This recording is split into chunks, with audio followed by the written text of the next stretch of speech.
Los pilares de la historia.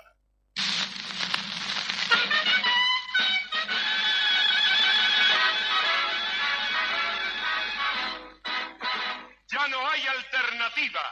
Los blancos ganan de nuevo por la ruta del caudillo con Herrera y con Aedo. Herreristas, la patria nos llama a cumplir el sagrado deber con la obra que el partido ha iniciado y que el pueblo debe siempre conocer. Con Pacheco, Magulo y nuestra gente votaremos la 123. ¡Vamos a la obra! Vamos a empezar con mucha fuerza una vez más. La gente se merece que le canten la justa, que le canten la justa. Bajen las banderas, el corazón espera. Es tiempo de la gente, es tiempo de soñar. Bueno, buenas noches para todos, ¿cómo están? Programa intenso hemos tenido en el día de hoy. Y bueno, en este micro de Pilares de la Historia, la propuesta de hoy es un poco hablar sobre las elecciones de 1946, que titulamos Un día volvió el vallismo. Un día después de 13 años de ausencia en el gobierno, los vallistas habían sido desplazados en el año 1933 por el golpe de estado de Gabriel Terra. Y bueno, y se autoexcluyeron también de la participación política porque de hecho decretaron la abstención electoral y no participaron de las elecciones. Entonces el vallismo, que antes era en realidad dominante desde principios del siglo XX, con la presencia de Valle Ordóñez claramente, que era una figura excluyente. Valle Ordóñez había muerto en el año 1929, perdón. Había sido excluido del gobierno. En el año 1945 los vallistas reúnen a su convención y deciden presentar una fórmula propia, ¿no? Esto fue, insisto, histórico porque realmente no hacía mucho tiempo que lo habían hecho. Ahí aparece la figura de alguien que nosotros queremos traer hoy al programa porque, bueno, es alguien que me parece que es medio olvidado también, como muchos presidentes que hemos mencionado acá, que es la figura de don Tomás Berreta, ¿no? Una figura que capaz que en Canelones es muy conocido porque, bueno, era un hombre que no era oriundo de Canelones, pero sí se radicó allí. En realidad Tomás Berreta era oriundo de Montevideo, pero se radicó en Canelones, allí tenía su chacra incluso. Era un hombre que venía considerado, digamos, de los sectores más bajos, ¿no? De sectores productivos, agrícolas, chacareros, ¿no? Del departamento de Canelones. Por lo tanto, bueno, una figura que es bastante olvidada. Además, tuvo una particularidad, y es que gobernó apenas 6 meses, porque Tomás Berreta muere en el ejercicio de su cargo el 2 de agosto de 1947, había asumido el 1 de marzo. A ver, nosotros esta elección un poco también la catalogamos como una elección accidentada por varias cosas, ¿no? Primero porque ya en realidad todo el proceso de discusión que hubo en torno a la fórmula presidencial que se manejó fue muy disputada, y yo diría que comenzó a partir de 1945 un proceso de división dentro del Partido Colorado y especialmente del vallismo, que va a atravesar por lo menos, yo diría, no sé, 20, 25 años de historia, porque bueno, el vallismo ahí empieza a dividirse entre primos. O sea, no es una división además normal, ¿no? Es una división hasta familiar. Es decir, empezamos a hablar a partir de 1945 de los dos vallismos, como dice el historiador Germán de Lía. O sea, había dos sectores que se autoproclamaban vallistas, dentro del Partido Colorado, por supuesto, pero que en realidad eran diferentes. Ahí aparece la puja interna dentro del vallismo por el liderazgo del sector, que además era el sector mayoritario, entre César Valle, hijo mayor de Valle Ordóñez, y su primo hermano, Luis Valle Berres, sobrino de Valle Ordóñez. Ahí aparecen las míticas listas 14 liderada por César Valle, y la lista 15, liderada por Luis Valleverres. Lista 15 que, dicho sea de paso, hereda después su hijo, Jorge Valle, en el año 1965, y la mantuvo hasta que murió. Con diferencias, por supuesto, pero en definitiva la lista 15 que todavía sigue en la vuelta. Ya la 14 no, pero la 15 se mantiene. La disputa en realidad fue, como les decía, por el liderazgo. También es cierto por los lugares que se pretendía ocupar dentro de las candidaturas. En realidad Valleverres no quería ser el candidato a vicepresidente de Tomás Berreta, pero no por Tomás Berreta en sí, sino en realidad porque el cargo de vicepresidente no era un cargo atractivo como electoral a futuro que llevara, por ejemplo, a la presidencia, ¿no? La vicepresidencia era como una especie de entierro de lujo, como para, bueno, ser vicepresidente durante 4 años, presidir la Asamblea General y después no dedicarse a más nada. Y la verdad que Valleverres tenía otras aspiraciones. Valleverres tenía aspiraciones presidenciales a largo plazo. Y eso, bueno, la candidatura a la vicepresidencia le cortaba un poco esa posibilidad. La idea de Valleverres era ser intendente de Montevideo, un cargo que además el Partido Colorado tenía prácticamente asegurado en aquellos años, porque siempre ganaba las elecciones municipales. Y el cargo de intendente era un cargo que para cualquier en realidad candidato podía servir como trampolín presidencial, ¿no? La intendencia era una especie de poder ejecutivo en miniatura, donde se manejaba por supuesto mucho dinero, donde además se hacían obras y por lo tanto era visible a los ojos del electorado, y eso por lo tanto reportaba o podía reportar rédito electoral, ¿no? Además también se manejaba mucho el tema del clientelismo político y por lo tanto eso también generaba votos. Bueno, finalmente Valleverres no va a ser el candidato a la intendencia de Montevideo, justamente porque sus primos, y sobre todo César, que era el que articulaba más ahí la interna del vallismo, lo pone como candidato a la vicepresidencia o fuerza, digamos, a la convención vallista para que termine colocándolo como candidato a la vicepresidencia. Se dice que en realidad había como una interna, ¿no?, entre ellos, y César Valle sabía que si su primo era candidato a la intendencia, después iba a ser presidente de la República y eso lo iba a llevar a ser el líder del vallismo, cosa que César quería evitar. O sea, acá lo que hay es una puja de poderes, ¿se entiende? En la interna del Partido Colorado. Don Tomás Berreta, ¿quién era? Porque es la figura que me interesa resaltar. Capaz que la de Valleverres es un poco más conocida, ¿no? Bueno, Tomás Berreta ya lo dijimos, ese hombre popular, digamos, dentro del Partido Colorado, un hombre que además era ya un veterano, había nacido en 1875, era un hombre netamente vallista, se había formado con Valle y Ordóñez, había tenido todos los cargos políticos, había sido diputado, senador, había sido miembro del Consejo Nacional de Administración en la década del 30, había sido ministro de Transporte y Obras Públicas entre 1943 y 1946, o sea, era un hombre que había pasado por todas las esferas de la administración pública, una larga trayectoria política, una afiliación vallista indiscutible, o sea que si el vallismo quería presentar una fórmula vallista, la figura de Tomás Berreta daba seguridad, era un hombre netamente del riñón del vallismo. Nadie discutía su candidatura. Hay algunas particularidades, además de su figura, de Don Tomás, como se le decía, ¿no? Por ejemplo, en la campaña electoral de 1946, una cosa que me llamó la atención es que Herrera, Luis Alberto Herrera, que competía en esa elección por el Partido Nacional, dice, hay que frenar a Berreta, hay que frenar al asesino.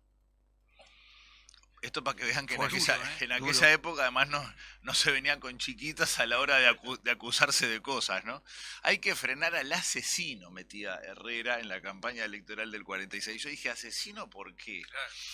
Y bueno, y encontré en mi biblioteca este libro que se llama Don Tomás Berreta, el hombre que se forjó a sí mismo, que lo escribió el doctor Alberto Brause Berreta, nieto de Tomás Berreta. Alberto Brause fue senador por el Partido Colorado.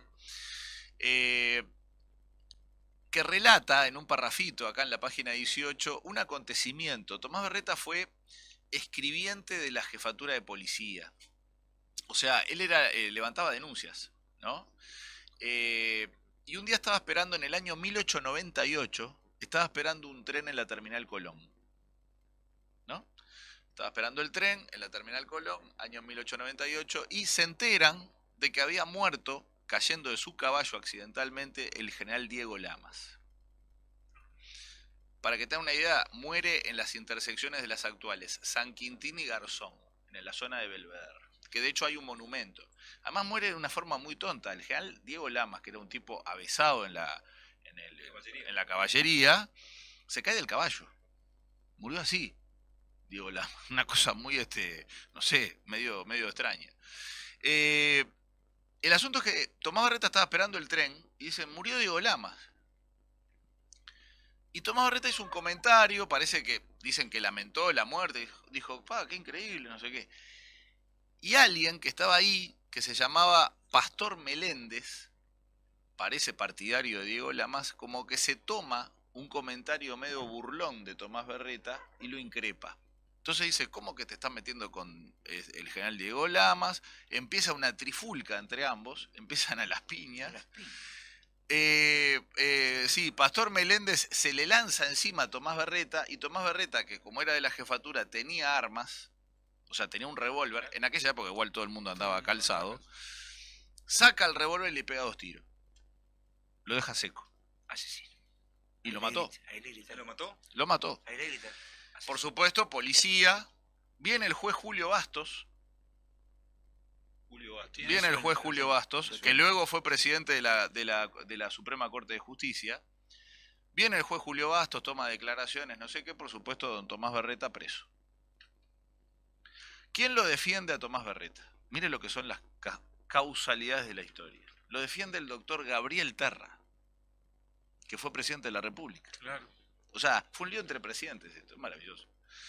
Gabriel Terra es el abogado de Berreta, en 1898. Por supuesto que la defensa muy eficiente de Gabriel Terra, ¿en qué concluye? En que fue una muerte por defensa propia. Legítima defensa. Conclusión, Tomás Berreta liberado. Claro, a ver, el acontecimiento terminó ahí, Tomás Berreta libre de culpa, no pasó nada. Herrera se acordaba, bicho, asesino le grita, en 1946. Ahora, lo curioso es que Gabriel Terra fue presidente de la República en 1930 y da un golpe de Estado contra el vallismo en 1933 y disuelve el Consejo Nacional de Administración. ¿Quién era uno de los integrantes del Consejo Nacional de Administración? Tomás Berreta. Y Tomás Berreta se va al exilio en Brasil. Nada, me parece una cosa fantástica, porque en el Uruguay pasaban estas cosas, ¿no? O sea, un acontecimiento cualquiera termina siendo entre dos presidentes, futuros presidentes. Todo tiene que ver con todo. Todo tiene que ver con todo. Bien. Lo que es la política y la realidad de la vida, que vos querés agarrar para un lado, claro, y hay hechos que no los es vas a impresionante. gobernar. Sí, es impresionante. Suceden.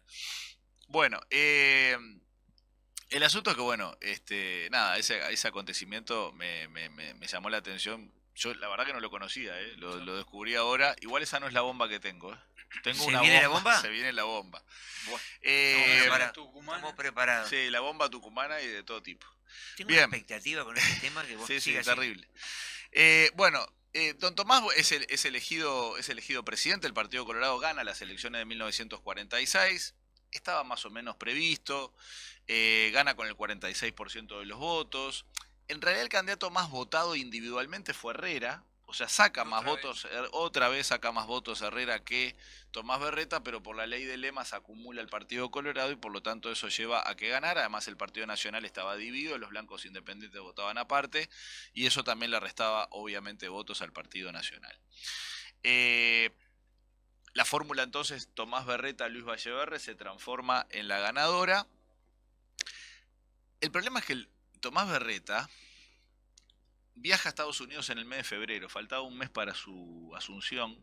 Lo invita Truman, Harry Truman, presidente de Estados Unidos. Uruguay en aquel momento, acuérdense, lo dijimos el programa pasado, tenía una muy estrecha relación con Estados Unidos producto de la guerra. Y era como algo bastante usual que los presidentes norteamericanos, para afianzar lazos, invitaran a los presidentes electos o a los presidentes en ejercicio de los países latinoamericanos en aquel momento para visitar la Casa Blanca, estrechar lazos, etc. Tomás Berreta hace un viaje de 23 días a Estados Unidos, va a Estados Unidos, va a Cuba también en aquel momento, viaja a Brasil de pasada, establece una conversación con Truman, se entrevista con él en el Salón Oval de la Casa Blanca, hace varios acuerdos comerciales que reportaron, por ejemplo, la importación de maquinaria rural, de muchos tractores, arados, trilladoras, es decir, material todo vinculado a la agricultura, que era una cosa que a Tomás Berreta le interesaba desarrollar. Y bueno, se produce la asunción presidencial el 1 de marzo, y el gobierno de Tomás Berreta tiene bastantes iniciativas en estos meses. Por ejemplo, hay una propuesta, está la propuesta de crear un instituto de colonización por el cual el Estado se iba a dedicar a repartir tierras en concesión a los colonos. Esto igual se va a materializar en el 48 a través de una ley, pero la iniciativa fue de la presidencia de Tomás Berreta. Después obras públicas que él ya venía realizando en la presidencia de Amézaga como ministro, ahora se van a concretar algunas, entre ellas, como habíamos dicho al comienzo del programa, el Puente de la Amistad en Artigas, el Liceo Militar. Está la misión Gallinal también. La misión Gallinal es la famosa misión que se encarga de negociar la deuda que Inglaterra había contraído con Uruguay en la Segunda Guerra Mundial. Esto es una cosa que siempre se menciona porque, claro, llama la atención. Inglaterra nos debía plata, 17 millones de libras nos debía Inglaterra después de la Segunda Guerra Mundial producto de las exportaciones. O sea, claro, nosotros habíamos exportado lana, carne, corned beef, trigo, llegamos a exportar hasta chocolate. Chocolate Águila exportamos. Imagínense si estarán desesperados los europeos en la Segunda Guerra Mundial que comían el chocolate Águila. El asunto es que los ingleses nos debían 17 millones de libras y lo primero que nos dijeron es: no hay plata. Había que negociar la deuda, los ingleses no nos iban a pagar 17 millones de libras y por lo tanto el Estado uruguayo nombra una misión diplomática encabezada por el doctor Gustavo Gallinal, que era del Partido Nacional Independiente. Van a Inglaterra, negocian y el pago de esa deuda fue con los ferrocarriles. En el año 1947 se va a nacionalizar la empresa Ferrocarril Central del Uruguay, que es la que se va a transformar en la Administración de Ferrocarriles del Estado, AFE. Eso fue con el pago de la deuda que nos tenían los ingleses. ¿Cómo termina Tomás Berreta? Bueno, en febrero ya estaba enfermo. En febrero ya Tomás Berreta tenía algunos achaques de salud, era un hombre grande, se le resta importancia, se deja de lado, se olvida el tema de salud de Tomás Berreta. El asunto es que en el mes de julio se toma licencia, dice que lo tienen que operar, se sentía bastante mal, se lo veía de aspecto bastante mal, y finalmente, después de la operación fue un viernes 1 de agosto, el 2 de agosto se murió. Se murió de un cáncer de próstata, que parece que lo tenía a mal traer ya hacía varios meses, pero era un tema que medio que se manejó de forma bastante oculta, no se quiso decir mucho, no se manejaba, o sea, se decía que se tenía que hacer una intervención, pero no se sabía muy bien de qué. El asunto es que el presidente termina muriendo, no digo que de manera sorpresiva, porque era un hombre además también bastante mayor, pero en definitiva la muerte de un presidente, por supuesto que siempre genera un sacudón político, ¿no? La ventaja es que en ese momento es cierto que el Uruguay estaba en un clima de absoluta tranquilidad institucional, no había ningún problema en general, la situación económica del país no era mala, por lo tanto tampoco había como inestabilidad que pudiera llevar a, no sé, posibles crisis institucionales o democráticas. Después nosotros vamos a ver que en el año 67 eso fue diferente, o sea, 20 años después de esto también tuvimos una situación similar con la muerte del presidente Gestido, pero ya en otro contexto. Y finalmente, bueno, termina asumiendo la presidencia Luis Valleverres, ¿no? Luis Valleverres, que parecía eclipsado, ¿no?, en ese cargo de vicepresidente que no quería, y sin embargo, de la noche a la mañana termina transformándose en presidente de la República. A partir de ese momento, además, se abre en el Uruguay una etapa de crecimiento económico, de desarrollo de la industria. Ese es la famosa época de las vacas gordas en el Uruguay. Pero se profundizan los problemas políticos internos. Eso que yo les comentaba al principio de la división del vallismo, que va a derivar más adelante en enfrentamientos internos importantes y en inestabilidades políticas notorias, que además terminan con insólitas, y después lo vamos a explicar en el próximo programa seguramente, terminan con insólitas alianzas políticas. Digo insólitas porque era impensable que ocurrieran determinados apoyos a reformas, las dejo picando, en el futuro. Yo quería leer simplemente, porque lo traje acá ya de paso, porque me parecía importante ya que estamos en campaña electoral y que a veces nos quejamos de que tenemos una campaña medio chata, sí, y que los candidatos no proponen y qué sé yo. Yo acá traje algo bien cortito, ¿no? Tomás Berreta, antes en el medio de la campaña electoral, antes de dejar su cargo de ministro de Obras Públicas, escribió una especie como de informe en septiembre de 1946, las elecciones iban a ser en noviembre, que se llama Esquema de un planteamiento económico y social, y de subtítulo lleva por el incremento de la renta nacional y el mejoramiento social y cultural. Era como un plan que tenía de trabajo, ¿no? Esto claramente era una especie de plan de gobierno, ¿no? Porque además que tenía que tener el ministro de Obras Públicas con la cultura y el TA. En el capítulo 1, que es lo que quiero leer, es un parrafito, ¿no? Dice, la planificación ha de ser no solo un medio de contralor, sino de cambio de dirección. En el pasado, el éxito financiero justificaba aún actos tan antisociales como la extracción de bosques. En el futuro, solo el mejoramiento social podrá justificar éxitos económicos.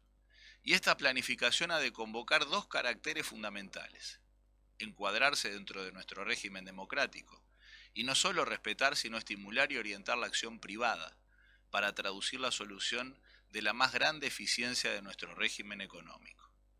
La estructuración planificada del país se origina a partir del año 1904, cuando don José Valle Ordóñez emprende una integral obra de gobierno, desarrollando armónicamente su estructura política, económica y social. O sea, a veces cuando nosotros, esto es una reflexión final, ¿no? Cuando nosotros le reclamamos a los políticos y a los candidatos a la presidencia, ¿no? Por ejemplo, planes de gobierno, planes a futuro, etcétera.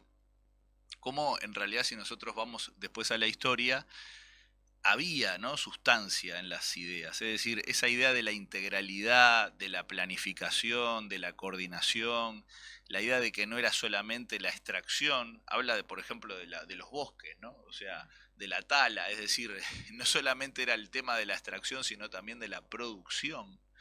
Y que todo eso iba a ser además un factor fundamental para el desarrollo de todas las estructuras a nivel social, ¿no? Es decir, la estructura económica, la estructura social, cultural del país. Y todo bajo el régimen democrático que obviamente se defendía en aquel momento.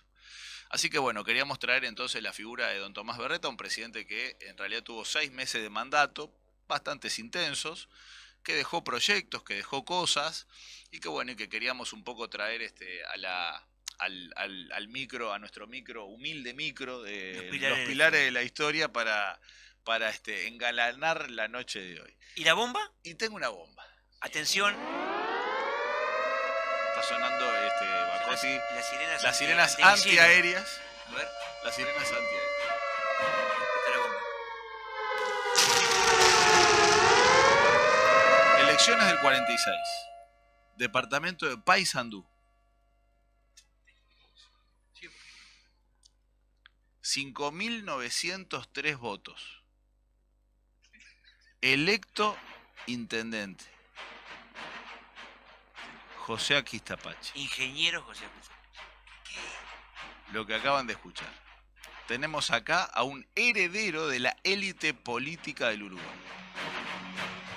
Repítelo, por favor, porque esto es importante. Elecciones de 1946. Departamento de Se Paysandú. quiebra. Se está quebrando. No llores más. No.